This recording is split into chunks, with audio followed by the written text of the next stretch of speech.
जी सब लोग लगाया वो जी पादरिया ने समझा वो जी।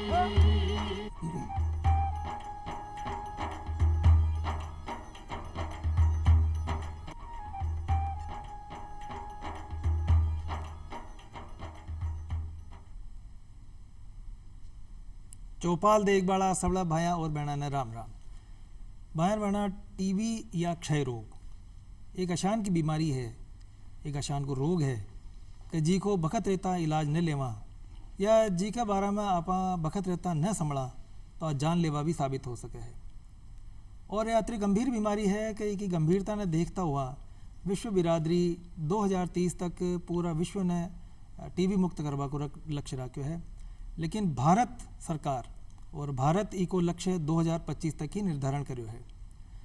तो आज की जो चौपाल में आप दो विषयों पर बात कर रहे हैं कि एक तो टीबी खई है, टीबी रोग शू आप की प्रकार से बच सका हाँ, टीबी को उपचार की प्रकार से लेना चाहे, की बातों को ध्यान रखना चाहे, और साथ ही साथ जो टीबी मुक्त राजस्थान बनावा के प्रति जो अपनी कई जिम्मेदारी हो सके है, उनमें कौन कौन सी बातों ने ध्यान रखकर आप सरकार की और समाज की आप सेवा कर सका हाँ, जिसों का अपने समाज में अपनो गांव, अपनो देश और अपनो जिलो टीबी मुक्त हो सके है। तो अब तमाम जानकारी ले रहे आज अपने कार्यक्रम में डॉक्टर राजेंद्र कुमार माहिचा साहब मौजूद हैं। राम राम साहब। डॉक्टर साहब, डॉक्टर साहब प्रमुख विशेषज्ञ हैं टीबी और श्वास रोग का, और दूसरा विशेषज्ञ हैं श्री मोहित जी कोठारी साहब। राम राम मोहित जी। आप प्रोग्राम कोऑर्डिनेटर हैं जिला क्षय निवारण केंद्र जयपुर में।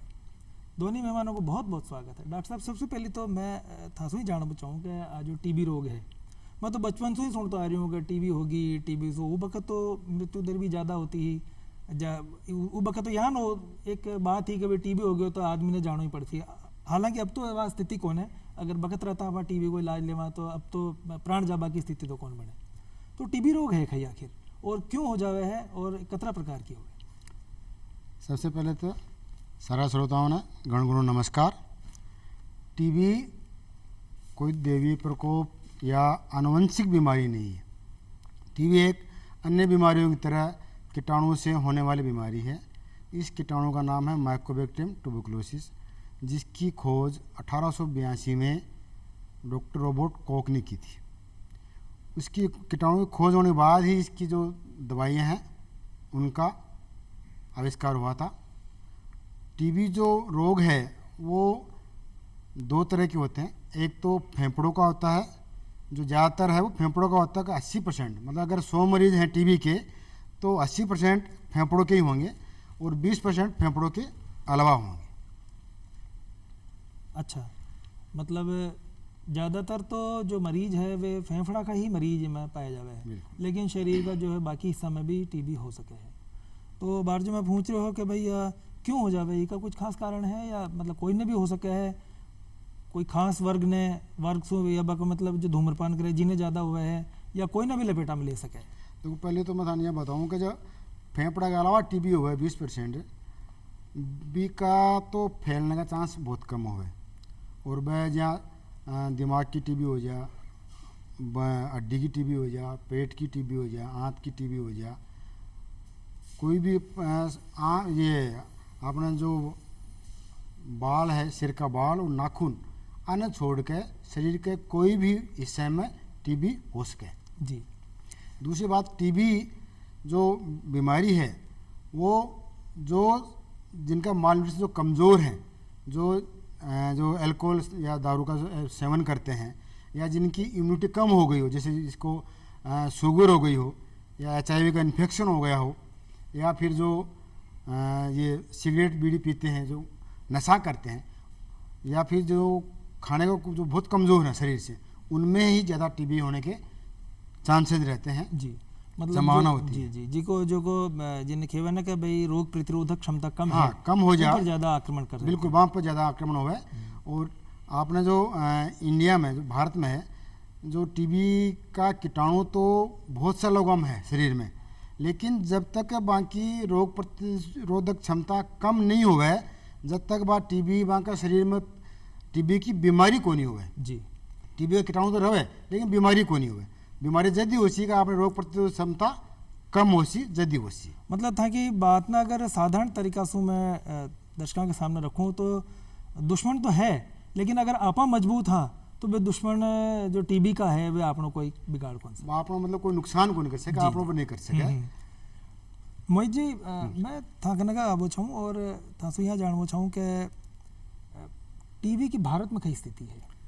देखिए, टीबी की भारत में अगर अपन स्थिति की बात करें तो ग्लोबल लेवल पे काफ़ी फैली हुई है और अपने भारत में पूरे ग्लोबल वर्ल्ड लेवल का लगभग 25% हमारे भारत में है टीबी का वर्डन।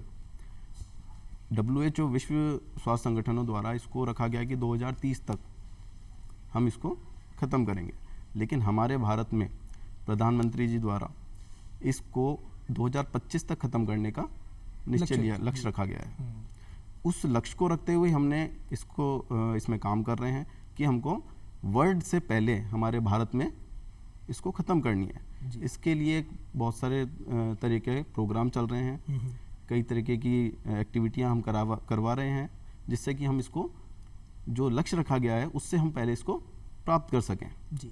इसी में हम देखें तो राष्ट्रपति महोदय जो द्वारा भी एक प्रधानमंत्री मुक्त भारत अभियान का लॉन्च किया गया था 9 सितंबर 2022 में जी, 9 सितंबर को रखा गया था, जिसमें उन्होंने एक निक्षय संबल योजना लागू की गई थी। उसमें संबल योजना क्या है कि जैसे सर ने बताया कि जो कुपोषित होते हैं या जो इनकी इम्यूनिटी पावर कम होती है, रोग प्रतिरोधक क्षमता कम होती है, उनको टीबी लग जाती है, टीबी रोग उनके अंदर फैल जाता है। इसके लिए उन्होंने कहा कि संबल योजना यानी उनको पोषण सहायता दी जाए जी। संबल से मतलब है पोषण जी जी। जो भी सक्षम लोग हैं वो उनसे जुड़ें और पोषण सहायता उनको उपलब्ध कराएं। तो जिन लोगों को नहीं मिल पाती है समय पर, खान पीन उनका सही नहीं है, उन लोगों को वो उपलब्ध करवाएं। बिल्कुल ठीक। जैसे उनको रोग प्रतिरोधक क्षमता उनकी इंक्रीज होगी, दवाइयाँ सरकार द्वारा मुफ्त दी जा रही हैं और उनको खान पान भी उनका सही मिलेगा, बिल्कुल, तो वो उससे जल्दी सही हो पाएंगे। बिल्कुल सही बात है। तो ये पूरे भारत में इसको चलाया गया था। अब चल रही है, तो ये अभी चल रही है जरूरत। डॉक्टर साहब क्या शरीर में कौन सा आसान का लक्षण प्रकट होगा लग जाएगा कि आपने महसूस हो जाओ कि भाई टीबी है या टीबी हो सके है? जो टीबी के जो सबसे मुख्य लक्षण है वो है कि मरीज को लगातार 10 से 15 दिन बुखार आएगा, 15 से 20 दिन लगातार खांसी आएगी, उसको कफ के अंदर खून आ सकता है, छाती में दर्द हो सकता है, उसका वजन है वो धीरे धीरे कम हो जाएगा, उसको भूख लगना बंद हो जाएगी और उसको कभी कभी सांस की भी दिक्कत उसको हो सकती है। उसके अलावा ये तो है फेफड़ों की, अगर इसके फेफड़ों के अलावा जो टीबी होगी, मान लो हड्डियों की टीबी है तो जो जॉइंट्स हैं उनमें पेन होगा, सर की टीबी है तो उसको चक्कर आ सकते हैं, बेहोश हो सकता है, पेट की टीबी है तो पेट में दर्द हो सकता है, और अगर आपके आँखों में टीबी है तो उसको आँखों में दिखाई देना कम हो सकता है। फेफड़ों के अलावा जो भी टीबी है उसके जिस पार्ट में होगा उसके ही लक्षण आएंगे जी। बाकी जो बुखार होना और वजन कम होना, भूख कम लगना, ये तो सभी टीबी के रोगियों में मिलेगा।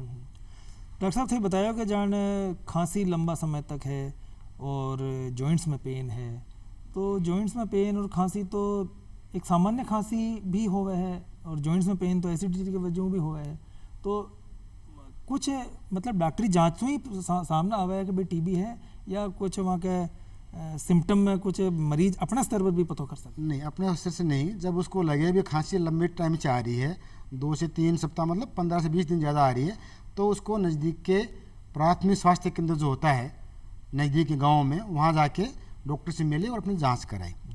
हम क्या करते हैं, जो टीबी का लक्षण होते हैं उनका एक जो सबसे सस्ता, सुंदर और जो रिलायबल मानो उसको, जो भी जिस पर हम भरोसा कर सकते हैं, वो है कि कफ की जांच करवाते हैं हम, स्पुटम फॉर AFB, टीबी की जांच उसमें कराते हैं। अगर उस कफ की जांच है वो उसमें कोई ज़्यादा AC के कमरे वो नहीं चाहिए, सिंपल जांच होती है, हर जो जितनी भी प्राथमिक स्वास्थ्य केंद्र है सब में होती है। उसमें अगर जाँच में आ जाएगा कि उसको टीबी है तो उसकी अपन टीबी की दवाई शुरू कर देंगे। अगर लगेगा टीबी नहीं है तो अपन उसको 5-7 दिन की दवाई देंगे और दोबारा उसको बुलाएंगे, भैया 7 दिन बाद या 1 वीक बाद दोबारा आ जाना, फिर कफ की जांच करवाएंगे। उसके बाद भी अगर कफ की जांच कराएंगे नहीं आएगा तो फिर अपन उसका एक्सरे कराते हैं चेस्ट का जी, कि भाई कई बार ये होता है कि मरीज है वो ढंग से कफ दे नहीं पाता, हमें कफ चाहिए, वो कभी थूक ले आता है मरीज के साथ में, तो थूक ही आ रहा है, तो थूक की जांच कराएंगे तो उसमें नहीं आ सकता टीबी। तो अगर उसमें कफ ढंग से लाएगा तो टीबी की उसमें जो जांच कराएंगे उसमें आ जाएगा। अगर उस फिर भी नहीं आ रहा और आपने एक्सरे करवा लिया, एक्सरे में लग रहा है कि इसको टीबी हो सकती है, तो अपन उसको टीबी की दवाई शुरू कर देते हैं। यह बात बहुत महत्व की बताई थी डॉक्टर साहब कि भाई सैंपल देती वक्त कफ आवे, कफ देना चाहते, क्योंकि डॉक्टर साहब कोई भी है जो लैब असिस्टेंट है, वो जांच तो जदा ही कह रही जदा वो चीज़ की जांच करवा ली मुमकिन सामने आई, अगर वह चीज़ ही कौन आए तो कहीं जांच कह रही, बिल्कुल सही बात है। मैं एक चीज़ और बोलना चाहूँगा कि जहाँ कफ है जहाँ सफ़ेद लार्वा नहीं हो, कम से कम पीले रंग का या हरे रंग का कफ हो वो दें ताकि ढंग से जांच हो जाए। जी बिल्कुल सही बात है। मोहित जी, एक्टिव केस जांचबा के ताणी एक सर्वे करियो जावे है, तो वो सर्वे कब करियो जावे? देखिए, एक्टिव केस फाइंडिंग का सर्वे साल में हम 2 बार करवाते हैं। जैसा अभी टीबी मुक्त ग्राम पंचायत अभियान चल रहा था, उसके अंदर हमने एक्टिव केस फाइंडिंग का रखा। इसमें ये 2 चरणों में हुआ है। एक तो 17 अक्टूबर को लॉन्च किया था, 17 अक्टूबर से, और एक किया था अभी 26 जनवरी को। 26 जनवरी से 12 फरवरी तक चला, जिसके अंदर ये टोटली पेपरलेस सर्वे था।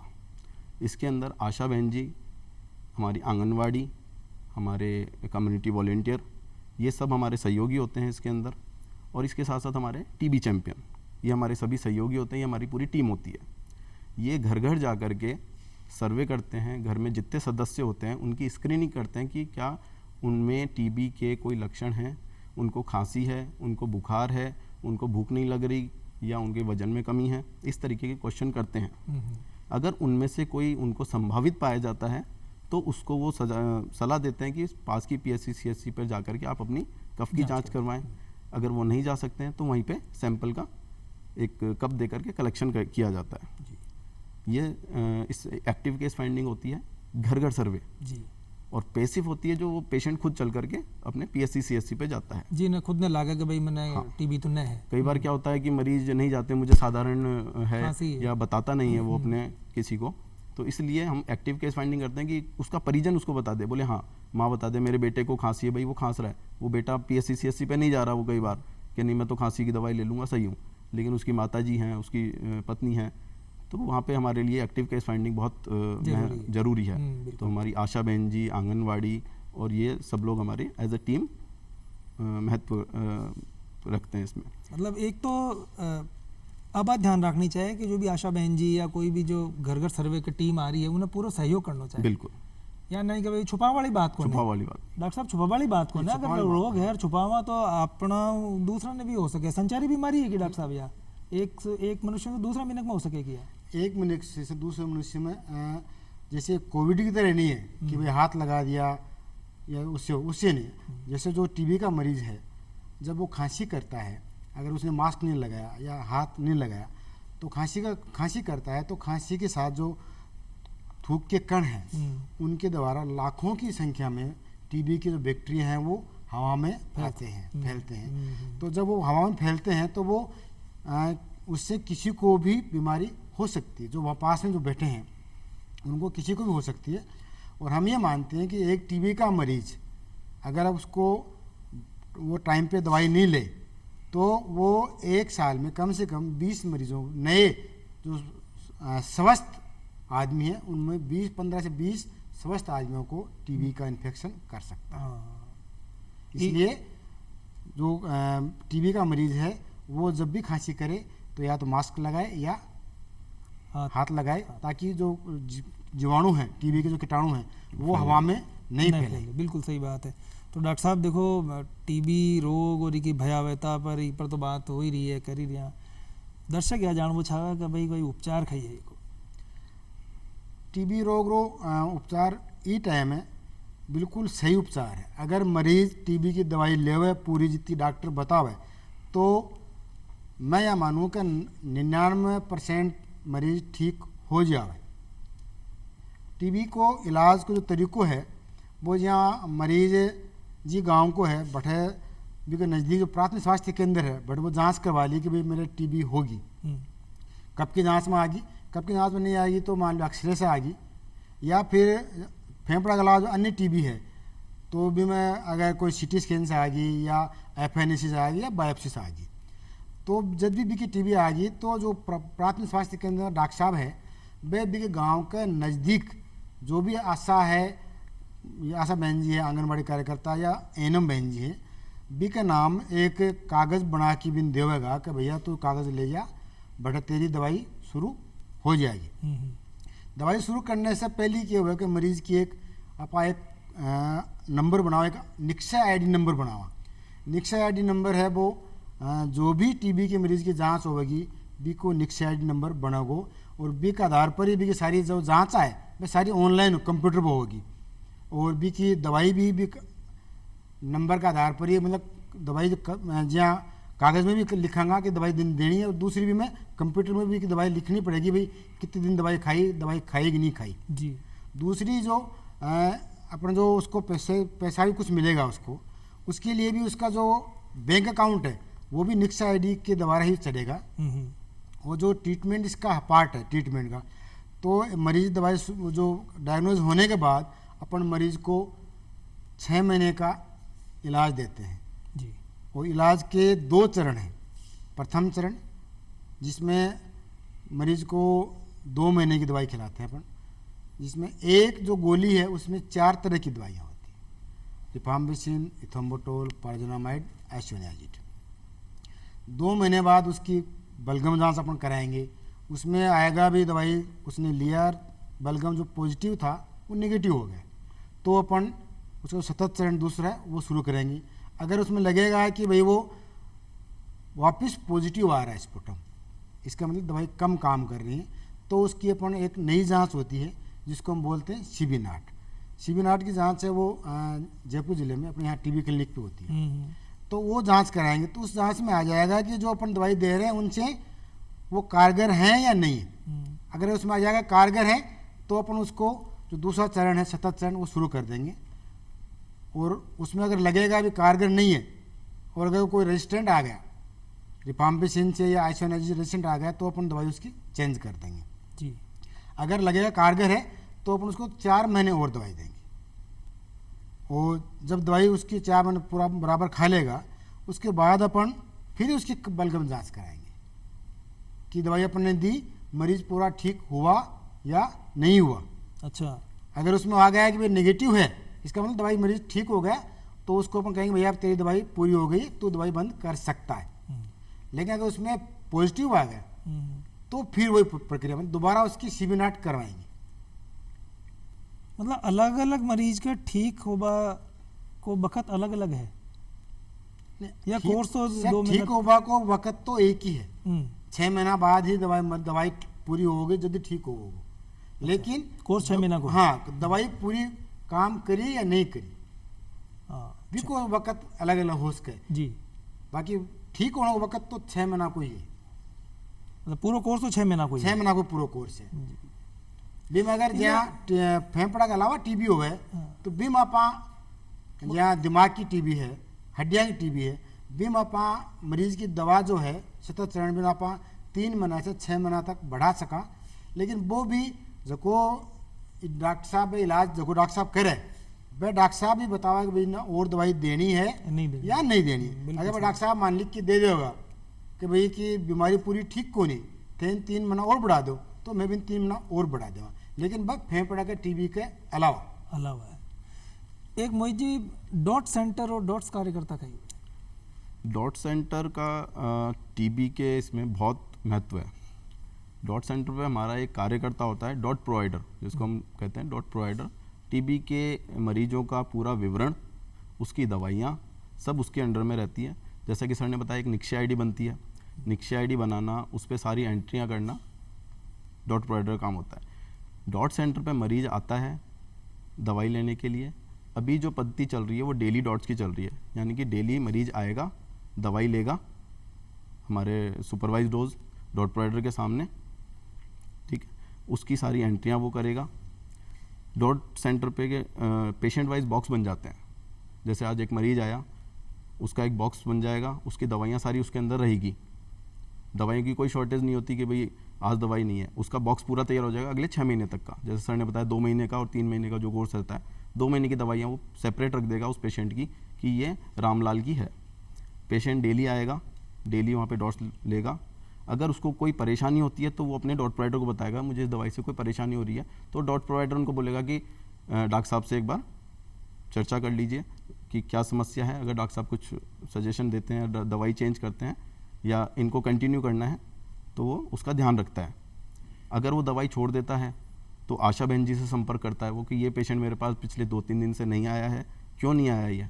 तो आशा बहन जी उसके घर जाके उसका सर्वे करती है, भाई आप वहाँ पे क्यों नहीं आए दवाई लेने के लिए। बिल्कुल। यदि उसके साथ कोई समस्या है जो है वो नहीं आया तो आशा बहन जी को उसकी दवाई दे दी जाती है।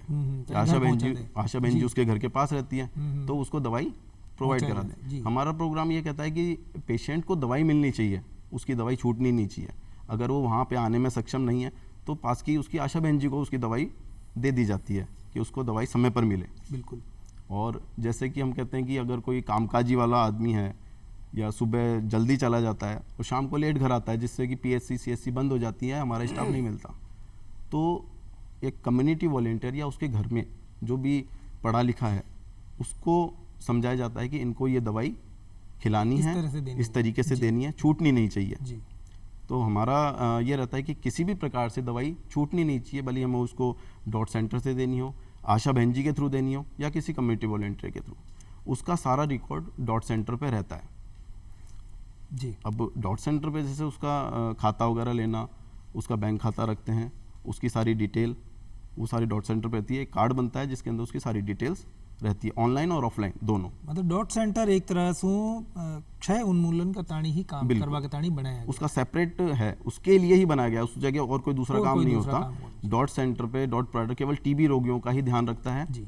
कि कौन आया, किसको दवाई देनी है, किसकी शॉर्ट है दवाई, तो वो पहले मंगा के रखे रखता है कि मेरे इस मरीज की दवाई खत्म होने वाली है या कम है, तो वो पूरी विभाग की चिंता करें। बिल्कुल वहाँ पे डॉक्टर साहब एक बहुत महत्वपूर्ण प्रश्न है। अब आरती की अगर साहब 2 महीना तक की गोली, 6 महीना तक की गोली, 4 महीना तक की गोली, उन्हें इलाज चलते रहे अतरा लंबा वक्त में कही कि कई बार मरीज या तो परेशान हो जाएगा कि कई रोज गोलियाँ खाता खाता परेशान हो गया। कई बार यहाँ हुआ कि साहब 2 महीना का इलाज के बाद उन्हें ये लगा कि मैं तो ठीक हो गया, अब आगे इलाज लेवा की जरूरत करना। तो अशान का मरीज जो बीच में इलाज छोड़ देवे है तो इको कतरो नुकसान हो सके? ये थारो ठीक सवाल है। ये वो जो ये प्रोग्राम के जो सफल होने में मेन जो मूल है वो जो बीच में दवाई छोड़ते हैं उनको रोकना ही है इसका मूल है। दवाई तो चाहे आप लो मैं लूँ, मरीज आप हो या मैं हो, अगर 15 दिन या 20 दिन खाएगा दवाई तो वो थक जाता है कि भाई मैं थक गया, दवाई नहीं लूँगा। दूसरा, टीबी की दवाई शुरू होने के 20 दिन या 1 महीने बाद उसको आराम आता है। पहले उसको बुखार था, खांसी आ रही थी, छाती में दर्द था, खून आ रहा था, वो धीरे धीरे बुखार उसका ठीक हो जाएगा, छाती में दर्द है वो कम हो जाएगा, तो वो सोचता मैं ठीक हो गया। डॉक्टर साहब ने तो गलत दवाई दे दी जी, दिए जा रहे हैं डॉक्टर साहब तो फिर वो दूसरा जो पड़ोस वाले वो कहते नहीं तो ठीक है, तो वो बीमारी नहीं है, वहाँ झाड़ा लगाने चल, वहाँ झाड़ा लगा लाएंगे, वहाँ ठीक हो जाएगा। तो उनके लिए हम क्या करते हैं कि जब मरीज की दवाई शुरू करते हैं, जब पहली बार जब मरीज आता है तो हम उसकी काउंसलिंग करते हैं 5 मिनट की। मान लो मरीज आया मेरे पास, मैंने दवाई उसको शुरू करनी है, दवाई तो मैं समझाऊंगा उसका भैया पहले तो कि दवाई है वो खाना खाने के बाद 2 गोली या 3 गोली जितनी भी लेनी है आपको, वो थोड़े थोड़े पानी के साथ 15-20 मिनट के अंदर लें जी। दूसरा, दवाई आपको बिल्कुल भी नहीं छोड़नी है। अगर दवाई से लेनी पूरा लेना। दवाई से अगर कोई दिक्कत हो आपको, कईयों को होती है, साधारण दवाई लेते हैं तभी भी होती है, इससे भी होती है।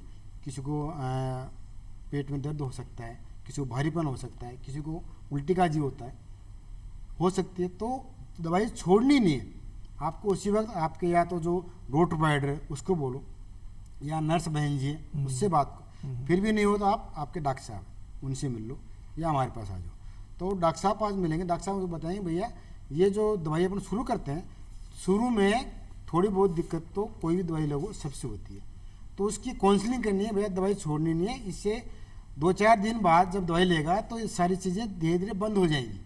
जी घबराना है, पेट में दर्द, ये सब धीरे धीरे बंद हो जाएंगी, दवाई छोड़नी नहीं है। जी। फिर जिस दिन दवाई लेने नहीं आएगा तो जो हमारा डॉट प्रोवाइडर है उसके पास सूचना आएगी, भैया आज दवाई लेने, मान लो फला आदमी है, राम सिंह है, रामलाल जो भी है, दवाई लेने नहीं आया, तो उस क्षेत्र के जो आंगनबाड़ी कार्यकर्ता या आशा बहन जी हैं, या फिर जो हमने कम्युनिटी वॉलंटियर बना रखे हैं, या जो अपने टीबी चैंपियंस हैं, उनको कहेंगे भैया उस मरीज को देख के आओ, घर जा के आओ, उसकी होम विजिट करो कि दवाई लेने क्यों नहीं आए। हो सकता है वो कहीं बाहर गांव गया हो, कि शादी में गया हो, या उसको कोई दिक्कत हो रही हो, उल्टियाँ हो रही हो, या घर में और कोई दिक्कत हो, क्यों नहीं आए। तो वो घर जाएगा, उसकी पूछ के आएगा, अगर वो खुद मिल जाएगा तो खुद से बात करेगा, खुद नहीं मिलेगा तो घर वालों से पूछे क्या दिक्कत है। अगर खुद मिल जाएगा तो उसे कहिएगा भाई मेरे साथ चल। अच्छा, एक चूँकि वक्त पूरा हो रहा है प्रोग्राम को, इसलिए एक प्रश्न मारो जरूर है कि टीबी अगर एक बार कोर्स पूरा ले लियो, बिल्कुल ठीक हो गया, 6 महीना तक एक गोली को, तो फिर दोबारा भविष्य में न हो सके, या फिर संभावना कौन? मैं यह बता सकूँ कि जहाँ टीबी की दवाई अगर आपने 6 महीने बराबर ले ली तो आप टीबी मुक्त हो गए जी। लेकिन आगे इन्फेक्शन आपको होगा या नहीं है वो आप पे डिपेंड करता है। जी। डिपेंड मतलब मरीज अगर उसकी जो प्रतिरोधक क्षमता है, इम्यूनिटी है, उसकी अगर कम हो गई, या जो जिसके पास उसके जो नज़दीक का जो रहने वाले आदमी है, परिवार में किसी को दोबारा टीबी हो गई तो आपको टीबी हो सकती है, या फिर आपको जैसे शुगर की बीमारी हो गई, या जो मतलब संभावना है कि भाई, संभावना होती है, लेकिन कब होती है, वो बीमारी दोबारा नहीं होगी, नया इन्फेक्शन हो सकता है जी। टीबी का नया इन्फेक्शन हो सकता है, वो तो ठीक हो गया लेकिन नया इन्फेक्शन आपको हो सकता है। तो चौपाल में तो पधारिया राजेंद्र जी, आपका बहुत बहुत धन्यवाद, बहुत बहुत धन्यवाद। मोहित कोठारी साहब, आपका भी बहुत बढ़िया तरीक़ा से, रोचक तरीक़ों से जानकारी दी, और मैंने उम्मीद है कि भाई टीबी मुक्त बढ़ावा ने जो भारत सरकार, राजस्थान सरकार का जो प्रयास चल रहा है वह ना अपना प्रयासा में जोड़, और अपना देश और समाज और गांव ने टीबी मुक्त बढ़ावा में अपनी भूमिका तो निभावाई। और चलता चलता एक लाइन मैंने याद आ गई है कि मिनक हो तो मिनक को धर्म निभाओ, और अपने गांव ने टीबी मुक्त बनाओ। बिल्कुल सर। राम राम। नमस्कार।